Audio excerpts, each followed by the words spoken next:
नमस्कार, बेस्ट टीव्हीच्या बेस्ट वार्तापत्रामध्ये आपलं स्वागत। पाहूया सुरुवातीला काही ठळक घडामोडी। रत्नागिरी जिल्ह्याला रोजगाराभिमुख सत्र पुन्हा एकदा सुरू। चोरट्यांचा धुमाकूळ, 8 ठिकाणी मारला डल्ला। चोरटे सीसीटीव्ही कॅमेऱ्यात कैद, पोलिसांपुढे आव्हान। पर्यटनातून पालटणार आता जिल्ह्यातील 13 गावांचं रुपडं, पर्यटन स्थळांना मिळणार नवी दिशा। शालेय पोषण आहाराचा उडाला बोजवारा। डिसेंबरमध्ये जिल्ह्यातील तब्बल 50% शाळांना पोषण आहार पुरवठाच नाही, ठेकेदार कंपन्यांची दंडेलशाही। जिल्हा रुग्णालयात अनेक यंत्रसामुग्री बंद, रुग्णांचे होत आहेत हाल। अस्वच्छतेमुळे रुग्णांचे आरोग्यही धोक्यात। कर्तृत्व सिद्ध करण्याचा मार्ग मोकळा करणारी दीनदयाळ उपाध्याय ग्रामीण कौशल्य योजना अस्तित्वात। जिल्हा परिषद रत्नागिरीने घेतला पुढाकार। वृक्षतोड जोरात असतानाच विनापरवाना लाकूड वाहतूक करणाऱ्या ट्रकवर वन विभागाने केली कारवाई। आणि वाळूच्या महागाईने घरकुल बांधकामाचे आर्थिक व्यवहार कोलमडले। तर आता थेट वळूया सविस्तर बातम्यांकडे। सुरुवातीलाच खळबळजनक बातमी आहे। चोरट्यांचा रत्नागिरीत धुमाकूळ, 8 ठिकाणी मारला डल्ला। चोरटे सीसीटीव्ही कॅमेऱ्यात कैद। रत्नागिरी शहरातील थांबलेले चोरीचं सत्र पुन्हा एकदा सुरू झालंय। पोलिसांच्या शोधाला आव्हान देणाऱ्या 8 चोऱ्या पोलीस चौकीपासून 200 फुटाच्या आवारातच घडल्या आहेत। त्यामुळे तपास कार्यात प्रगतिशील मानले जाणारे ग्रामीण पोलीस निरीक्षक अनिल विभूते यांच्या समोर चोरट्यांना पकडण्याचं आव्हानच उभं ठाकलं आहे। रत्नागिरी शहरात नवीन वर्षाची सुरुवात होऊन 6 दिवस होतात न होतात तोच अज्ञात चोरट्यांनी रत्नागिरी शहराच्या राधाकृष्ण चौकी समोरील रत्नागिरी वाईन मार्ट फोडून पोलिसांनाच आव्हान दिलं आहे। शुक्रवारी मध्यरात्री आलेल्या या चोरट्यांनी बॅटरी, कटावणी आणि डुप्लिकेट चावीच्या माध्यमातून fashion mens, Minar hotel, Vaishali bar, Bhide उपहारगृह, Kaushalya sweet mart, Gokul sweet mart, Sanjay agencies अशी प्रथमदर्शनी 8 दुकाने फोडून रत्नागिरीतील व्यापाऱ्यांमध्ये भीतीचं वातावरण निर्माण केलं आहे। पोलिसांची गस्त असताना 8 दुकाने फुटतातच कशी, अशी खोचक टीकाही जनतेकडून केली जात आहे। एका रात्री 10-12 दुकानं भर लाईटच्या प्रकाशामध्ये फुटतात। खरोखरच त्यांचं कौतुक करावं। राऊंड नाही, काय नाही, रात्री कोणी फिरत नाही याला। वाईट परिस्थिती आहे। कसं यांच्या भरोश्यावर आम्ही जाऊन झोपायचं। 2,500-3,000 रुपये गेले माझ्या गावात। शुक्रवारी मध्यरात्री 1:30 ते 2च्या सुमारास सुटाबुटात आलेल्या या चोरट्यांनी न घाबरता दुकानदारांनी लावलेली भली मोठी कुलपे उघडून आत प्रवेश केला आणि तेथे असणाऱ्या कपडे, रोख रक्कम यावर डल्ला मारला। अत्यंत शांत डोक्याने या चोरट्यांनी पुन्हा रस्त्याने शांतपणे जाण्याचं धाडस केलं। या सर्वांचे चित्रीकरण तेथे बसवलेल्या विविध दुकानदारांच्या सीसीटीव्ही कॅमेऱ्यात कैद झालं आहे।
या पोलिसांवरती विश्वास ठेवून निर्धास्तपणे झोपी जाणाऱ्या व्यावसायिकांना हा बसलेला एक धक्काच आहे।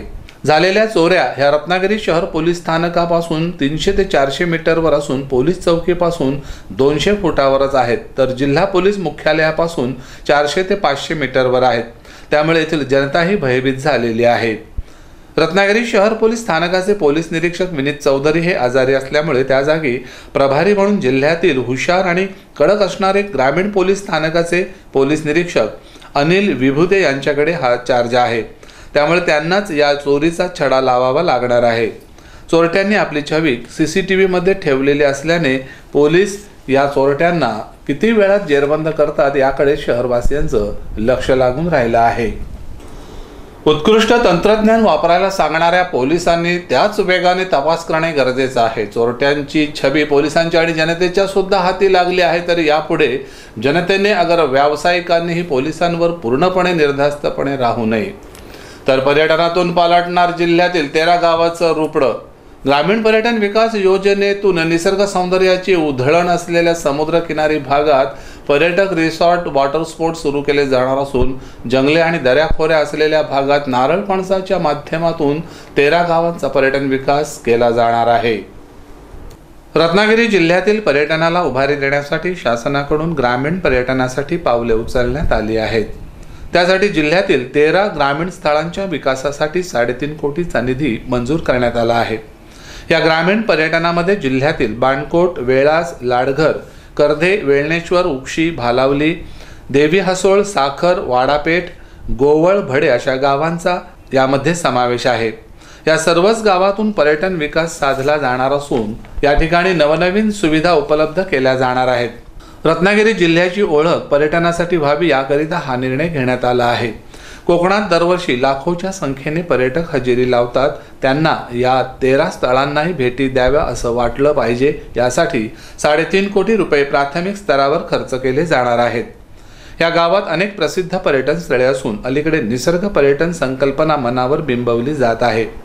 त्यामध्ये दऱ्याखोऱ्यात वसलेली खेडी, नारळी पोफळीच्या बागा, काजू फणसाच्या बागा आणि त्यात भर पडते ती समुद्र किनाऱ्याची। याकरिता शासनाने उचललेलं हे पाऊल महत्त्वपूर्ण ठरणार आहे। शासनाने प्रसिद्धीला येणाऱ्या गावांची निवड केली असून प्रत्येक गावच्या विकासासाठी आवश्यक असलेल्या उपाययोजना मांडण्याची गावकऱ्यांनी संधी घेतली पाहिजे। देणाऱ्याने देत जावं, घेणाऱ्याने घेत जावं आणि आपली उन्नती साधावी। तर शालेय पोषण आहाराचा उडाला बोजवारा। डिसेंबरमध्ये जिल्ह्यातील सुमारे 50% शाळांना पोषण आहार पुरवठाच नाही। रत्नागिरी जिल्ह्यात प्राथमिक शाळांच्या पोषण आहाराचा पूर्णपणे बोजवारा उडाला असून जिल्ह्यात असणाऱ्या शाळांना डिसेंबरमध्ये पोषण आहाराचा पुरवठाच नाही। त्यामुळे शाळा व्यवस्थापनाला तारेवरची कसरत करावी लागत आहे। जिल्ह्यातील प्राथमिक शाळांना शालेय पोषण आहाराचा केला जाणारा पुरवठा थंडावला असून डिसेंबर महिन्यात होणाऱ्या आहाराचा धान्य पुरवठा न झाल्याने शाळांमधील शिक्षक वर्गासमोर तारेवरची कसरत करण्याची वेळ आली आहे। दरम्यान आमदार उदय सामंत यांनी संबंधित पोषण आहाराच्या पुरवठादारांना ताकीद दिली आहे। एकालाही फिरायला देणार नाही रत्नागिरी, तुम्ही जीवाशी घेता का लोकांच्या? एकालाही फिरायला देणार नाही रत्नागिरी, तुम्ही जीवाशी घेता का लोकांच्या?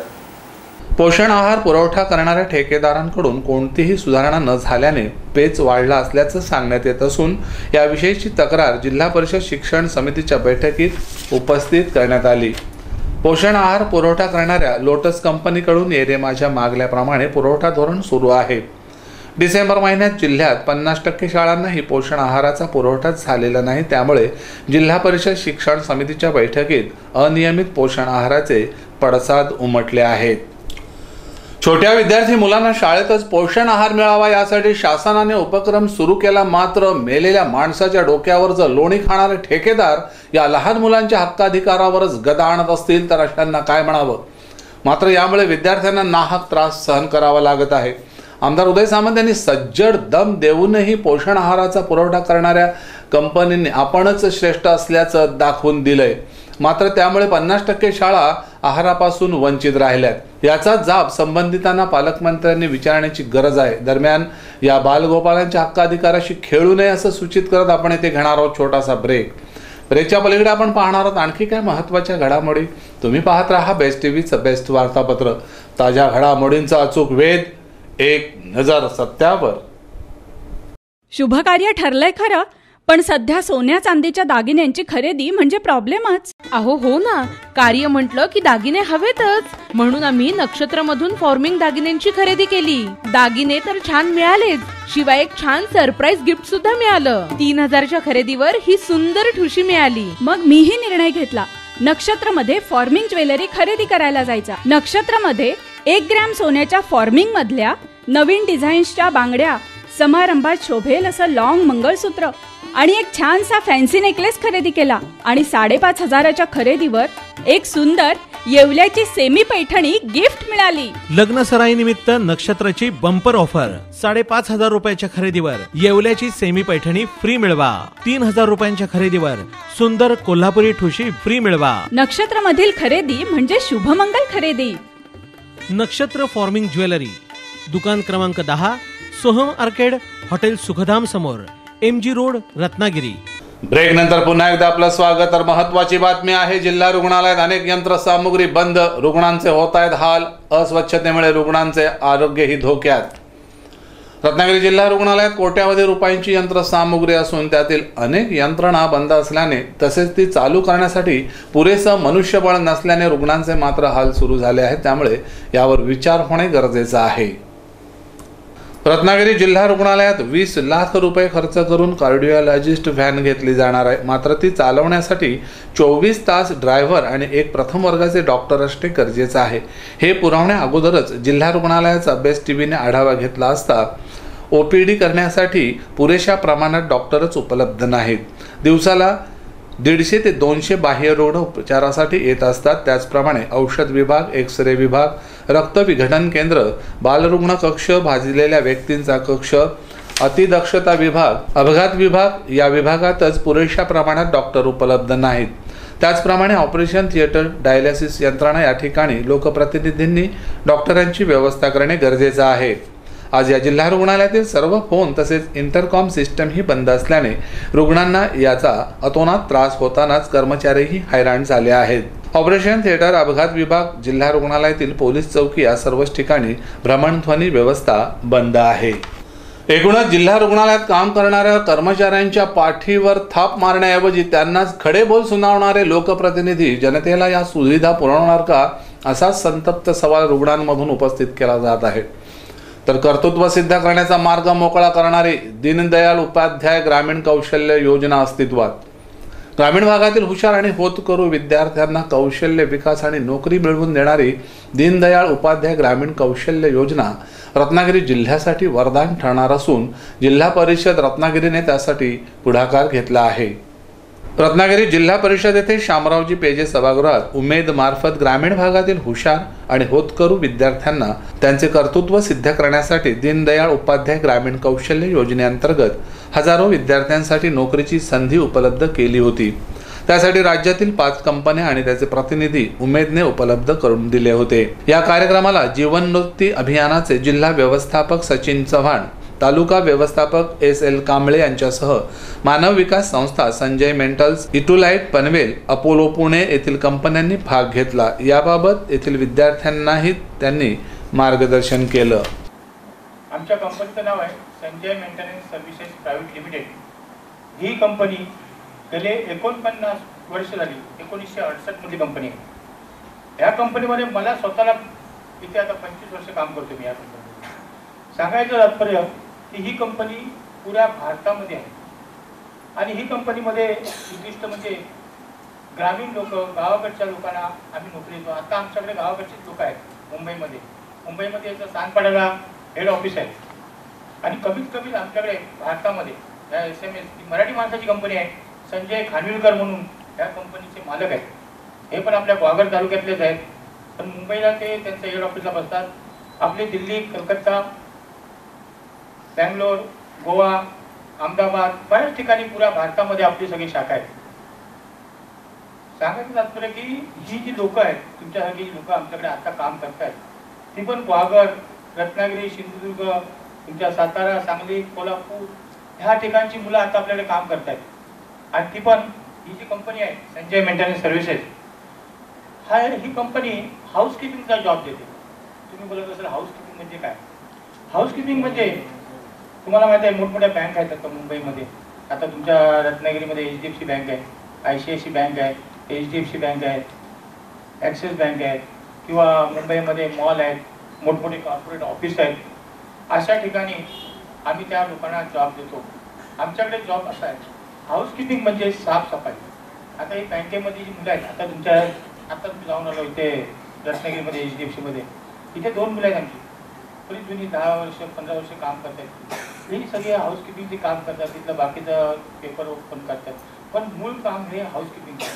आणि हे हाऊसकीपिंगचं काम आम्ही ह्या मुलांना पहिलं ट्रेनिंग दिलं नव्हतं, पण आता या गव्हर्नमेंटच्या दीनदयाळ योजनेमध्ये आम्ही 2 महिने त्यांना ट्रेनिंग आणि 1 महिना प्रॅक्टिकल ट्रेनिंग फ्री. उपस्थित विद्यार्थ्यांना सक्षम करण्यासाठी कौशल्य शिक्षण देऊन पात्र तरुणांना 45,000 रुपयापर्यंत सरकारतर्फे पुरस्कृत केलं जातं. त्यामध्ये त्यांना संपूर्णपणे आधुनिक कौशल्य शिक्षण आणि ते घेताना वसतिगृहात राहण्याची विनामूल्य सोय केली जाते. शिवाय नामांकित कंपन्यांमध्ये 100% नोकरीची हमीही दिली जाते. नमस्कार, माझं नाव राहुल आहे. एडुलाइट लर्निंग सर्व्हिसेस पनवेल मुंबई या ठिकाणाहून आपल्या इथं रत्नागिरीला आलेलो आहे. मित्रांनो, ग्राम विकास मंत्रालय भारत सरकार यांच्या वतीनं महाराष्ट्रातल्या काही निवडक जिल्ह्यांमध्ये जे सुशिक्षित बेरोजगार युवक आहेत त्यांच्यासाठी एक सुवर्ण संधी महाराष्ट्र शासनानं केंद्र सरकारनं आणलेली आहे. मी जो बरीचशी माहिती आपले आधीच्या माझ्या दोन्ही मान्यवरांनी सांगितलेली आहे. एडुलाइट लर्निंग सर्व्हिसेस ही संस्था बेड साइड असिस्टंट आणि स्विंग मशीन ऑपरेटर हे 2 कोर्स प्राधान्याने शिकवते. बेड साइड असिस्टंट म्हणजे नर्सिंग प्लस वॉर्ड बॉय हे ट्रेनिंग आमची संस्था देत असते. हे शिक्षण घ्यायला तुम्हाला साधारणतः तुम्ही बाहेर जर गेला तर साधारणतः 40,000 रुपयाच्या आसपास तुम्हाला खर्च येईल. हा सगळा खर्च भारत सरकार करते. तुमचा जाण्यापासून ट्रॅव्हलिंग, तुमचा तिथं 3 महिन्याचा राहण्याचा जेवणाचा खर्च हे भारत सरकार करते. त्याचसोबत तुम्हाला 2 ड्रेस गरवे सुद्धा दिली जाते. अद्ययावत तुमच्याकडे कॉम्प्युटर बेसिक जे नॉलेज आहे MSCIT असेल, DTP असेल इत्यादी कोर्स सुद्धा फ्री ऑफ कॉस्ट शिकवले जातात. पर्सनॅलिटी डेव्हलपमेंटचे कोर्सेस असतील हे सुद्धा तुम्हाला त्या एडुलाइट सर्व्हिसेस मध्ये शिकवले जातात. आणि त्याचबरोबर तुम्हाला नोकरीची 100% हमी सुद्धा दिली जाते. 3 महिन्याचं ट्रेनिंग आहे. ट्रेनिंग झाल्यानंतर तुम्हाला जॉब प्लेसमेंट ही 100% आहे. एवढंच बोलतो, कारण बाकीच्यांनाही बोलायचं. थँक्यू. बेरोजगार तरुणांना ही योजना नक्कीच लाभदायी ठरू शकेल. अनेक कला कौशल्य आत्मसात करण्याची ही एक सुवर्ण संधी या योजनेच्या माध्यमातून उपलब्ध झाल्याने जिल्ह्यातील जास्तीत जास्त तरुण मुलांनी याचा लाभ घेऊन आपलं भविष्य उज्ज्वल करावं. वृक्षतोड जोरात असतानाच विनापरवाना लाकूड वाहतूक करणाऱ्या ट्रकवर वनविभागाने केली कारवाई. चिपळूणमध्ये प्रथम 10 कोटी आणि नंतर 8 कोटीचं रक्तचंदन जप्त केल्यानंतर जिल्ह्यातील वृक्षतोडीवर वनविभागाने लक्ष केंद्रित केलं आहे. याच दरम्यान विनापरवाना लाकूड वाहतूक करणाऱ्या ट्रकवर ही कारवाई केली जात आहे. पोलिसांकडून चिपळूण येथे रक्तचंदनाचा साठा करणाऱ्या ठिकाणावर छापे मारून कारवाई करण्यात आली आणि त्यातून कोट्यावधी रुपयांचं रक्तचंदन जप्त करण्यात आलं.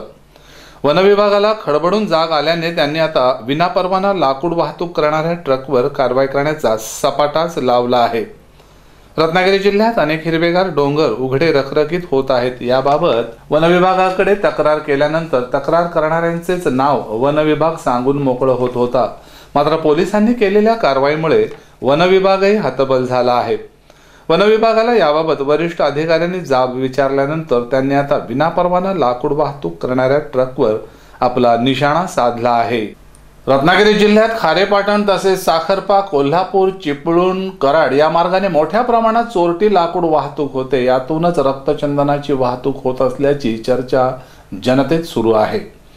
तर वाळूच्या महागाईने घरकुल बांधकामाचे आर्थिक व्यवहार कोलमडले. गेली काही वर्षे रत्नागिरी जिल्ह्यातील इको सेन्सिटिव्हचा त्रास जिल्ह्यातील बांधकाम क्षेत्रावर होऊ लागला आहे. त्यामुळे वाळू उत्खनन करताना होणारी परवड कारणीभूत असल्याने बांधकामाचे व्यवहार कोलमडले आहेत. रत्नागिरी जिल्ह्यात वाळूचा तिढा कायम सर्वसामान्य लोकांना आर्थिकदृष्ट्या त्रासदायक ठरत आहे. वाळूच्या महागाईमुळे सर्वसामान्य व्यक्तींना घरकुलाचे बांधकाम करताना त्यांचे आर्थिक बजेट कोलमडून गेलं आहे. जिल्ह्यात बांधकाम करताना मोठ्या प्रमाणात वाळू लागते, मात्र वाळू उत्खनन करताना शासन दरबारी पर्यावरणीय जाचक अटीमुळे काळ्या बाजारातील वाळू बांधकाम व्यावसायिक तसेच सर्वसामान्य जनतेला घर बांधताना घ्यावी लागते. मात्र आर्थिकदृष्ट्या ही वाळू परवडत नाही, त्यामुळे लोकांना घर बांधणीही परवडत नसल्याचं पुढे आलं असून बिल्डर, डेव्हलपर्स किंवा ठेकेदारांना वाळू परवडत असली तरी सर्वसामान्य लोकांना 18,000 रुपये 2 ब्रास वाळू परवडत नाही.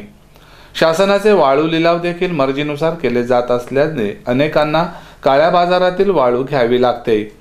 सरकारी यंत्रणा आणि वाळू व्यावसायिक यांच्यातील साठेलोट्यामुळे पारदर्शकता कमी होत असल्याचं बोललं जात असून सरकारी योजनेतील घरकुल बांधकामासाठी लागणारी वाळू आणि त्यासाठी सर्वसामान्यपणे मोजावी लागणारी रक्कम ही परवडणारी नाही. त्यामुळे घरकुल योजनेतील घरे ही पूर्ण होत नसल्याची ओरड आहे.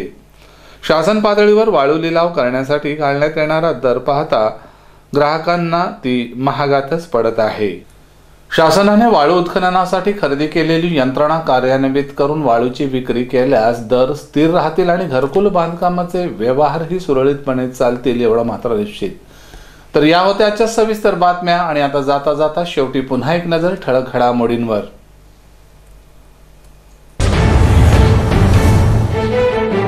रत्नागिरी शहरातील थांबलेलं चोरी सत्र पुन्हा एकदा सुरू. चोरट्यांचा धुमाकूळ, 8 ठिकाणी मारला डल्ला. चोरटे सीसीटीव्ही कॅमेऱ्यात कैद, पोलिसांपुढे आव्हान. पर्यटनातून पालटणार आता जिल्ह्यातील 13 गावांचं रुपडं. पर्यटन स्थळांना मिळणार नवी दिशा. शालेय पोषण आहाराचा उडाला बोजवारा. डिसेंबरमध्ये जिल्ह्यातील तब्बल 50% शाळांना पोषण आहार पुरवठाच नाही. ठेकेदार कंपन्यांची दंडेलशाही. जिल्हा रुग्णालयात अनेक यंत्रसामुग्री बंद. रुग्णांचे होत आहेत हाल. अस्वच्छतेमुळे रुग्णांचे आरोग्यही धोक्यात. कर्तृत्व सिद्ध करण्याचा मार्ग मोकळा करणारी दीनदयाळ उपाध्याय ग्रामीण कौशल्य योजना अस्तित्वात. जिल्हा परिषद रत्नागिरीने घेतला पुढाकार. वृक्षतोड जोरात असतानाच विनापरवाना लाकूड वाहतूक करणाऱ्या ट्रकवर वन विभागाने केली कारवाई. आणि वाळूच्या महागाईने घरकुल बांधकामाचे आर्थिक व्यवहार कोलमडले. या बातमीपत्रात इथंच थांबतोय. भेटूया पुढच्या बातमीपत्रात. ताज्या घडामोडींसाठी पाहत रहा फक्त बेस्ट टीव्हीचं बेस्ट वार्तापत्र. नमस्कार.